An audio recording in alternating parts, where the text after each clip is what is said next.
TikTok has become a dominant force in the world of social media. Recently, though, concerns have been raised over free speech and whether certain viewpoints are being censored on the platform. I was banned from TikTok. It seems to be an ongoing trend with a lot of the conservative creators on the platform. A little message popped up. Boop, your account has been permanently suspended. Are people right to be concerned, and is there something even deeper going on? TikTok started with users posting music and dance videos, but has since exploded into every type of short-form content imaginable.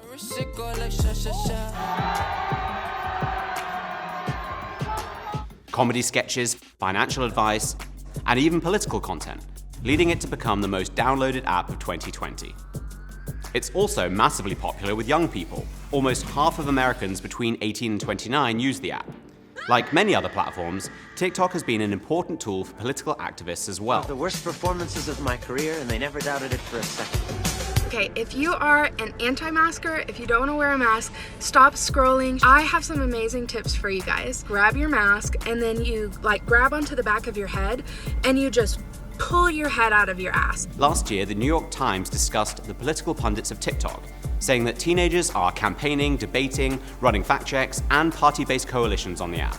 With the increase in online political activism, numerous prominent conservatives and conservative organizations have claimed that they're being unfairly targeted on the platform simply for expressing their views. TikTok removed my last video after 300,000 views and over 80,000 likes. In April 2021, Prague University ambassador Amala Epanobi claimed she had been banned from TikTok, but that she was never given a reason. They don't give you any reasoning as to how they determine whether or not you're going to be banned off of their platform. When I got the notification, it said your account has been permanently banned due to multiple community guidelines violations. They don't stipulate what those guidelines violations are. They don't stipulate how you should go moving forward, how to get your account back, anything of that matter. So I emailed them, I tried to show up at their office, I appealed the case over and over and over, and then finally I've got the account back, but it's been suspended multiple times after that, and I'm sure we have another ban coming up the bend. PragerU also said that their TikTok account had been closed down for multiple violations of the app's community guidelines. They said that the ban came at a time when they were experiencing explosive growth on the platform, and that they received no response when more information was requested. Other high-profile figures like Christian Walker and the Hodge twins, who were hugely popular on the platform, were also banned. Yeah. Fund their armed guards! Fund their police! Yeah, TikTok, we just hit 1 million followers. And we put up something about the voting that was going on with the last election.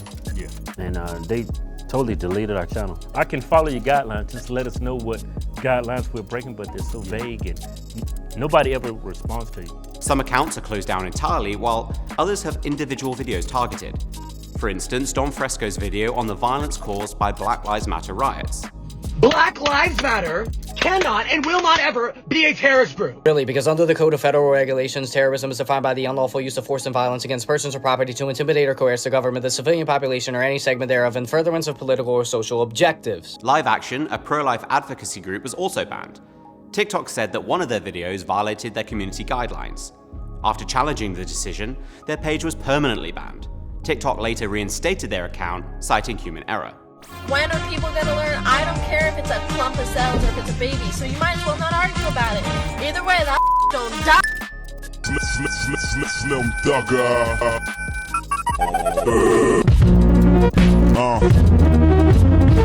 Young America's Foundation had a similar experience with 2 videos targeted.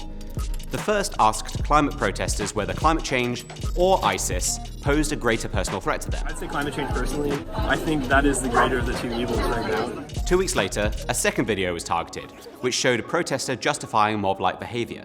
The fact that y'all are comfortable to even do this means that we're not doing enough. And every single time they try this, do this shit. Shut up! No justice, no peace! In all cases, TikTok's community guidelines were used to justify the censorship of individual videos or entire accounts. They've been used to censor conservative content, but many have pointed out that other forms of hateful, much more controversial content are still allowed. If you do the thing, and you do it right, and you don't it up, it works. It just works. At this point, it seems clear that TikTok's policies are being applied inconsistently, at least when it comes to conservatives. So 9 p.m. Friday, I was actually commenting just something encouraging on someone else's TikTok, and that's when the ban happened. I set up my backup account, then I got blocked from posting on my backup account. Looking deeper though, there appears to be something else going on. That TikTok's focus goes far beyond conservatives, affecting groups usually considered protected. Groups that would never be censored on platforms like Facebook, Twitter, or YouTube. In March 2020, The Intercept reported that TikTok instructed its moderators to suppress posts created by users deemed too ugly, poor, or disabled for the platform. They wrote that live-streamed military movements and natural disasters, video that defamed civil servants, and other material that might threaten national security have been suppressed, alongside videos showing rural poverty, slums, beer bellies, and crooked smiles. One document goes so far as to instruct moderators to scan uploads for cracked walls and disreputable decorations in users' own homes, then to effectively punish these poorer users by artificially narrowing their audiences. TikTok has also been criticized on multiple occasions for censoring LGBT content. In 2019, it was reported that the app banned LGBT content in countries where homosexuality has never been illegal, enforcing a set of country-specific guidelines which not only censored content that criticized certain regimes, but also targeted LGBT content beyond what was required by law.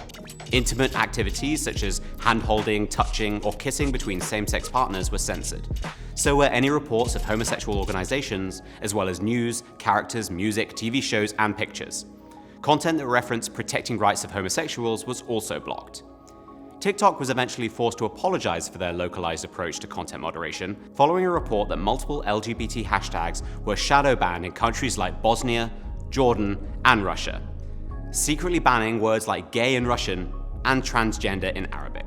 Afterwards, the platform claimed to be deeply committed to inclusivity.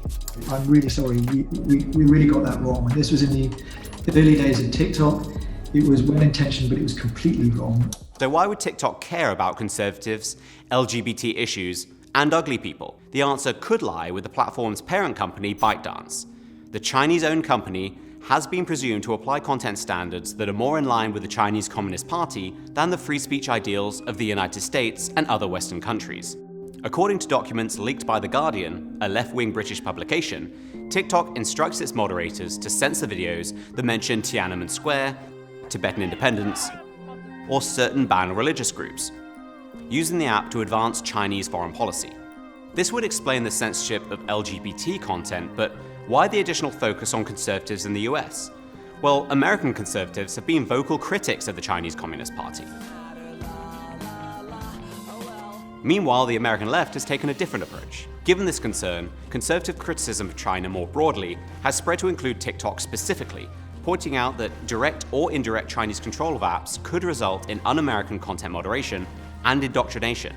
The app is owned by a Chinese company called ByteDance, and governments around the world are starting to ask questions. The concern here is TikTok's parent company, ByteDance, is a Chinese company. What makes TikTok particularly concerning is its relationship with the Chinese Communist Party in Beijing. It is owned by a Chinese parent company that has direct ties to the Chinese Communist Party. Even some in Hollywood voiced their concerns, like Ashton Kutcher in July 2021.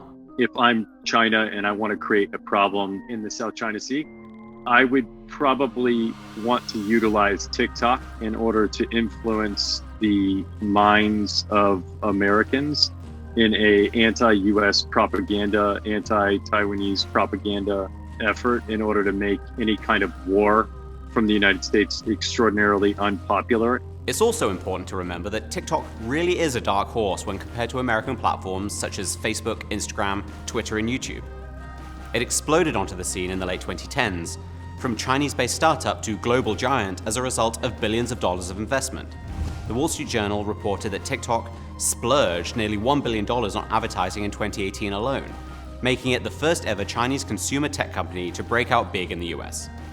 TikTok's potential link to the Chinese Communist Party is worrying enough when it comes to content moderation. What makes matters even worse, though, is that back in June 2021, the app released their new privacy policy, which admitted that they may collect new forms of biometric data, such as voice prints and face prints. You may ask why they would need that information. Well, according to TechCrunch, TikTok could not explain what product developments require the collection of biometric data. but they did say they would ask for consent in the case such data collection practices began. Other sections of TikTok's privacy policy include the collection of information regarding the images and audio that appear in user posts, such as identifying the objects and scenery, the existence and location of face and body features, the type of audio, and the words spoken. They want to cancel gender, y'all. Yeah. Why not cancel race? So not only does it seem like TikTok aligns with the CCP in terms of content moderation, there are also valid concerns regarding the kind of data they're gathering from users and what they're using it for. As TikTok increases in popularity, especially with younger audiences, concerns continue to grow about this Chinese-funded app as a direct path for the Chinese Communist Party to influence Americans and capture our data. If you don't want companies like Facebook or Twitter rifling through your private information, why would you want the CCP to have it?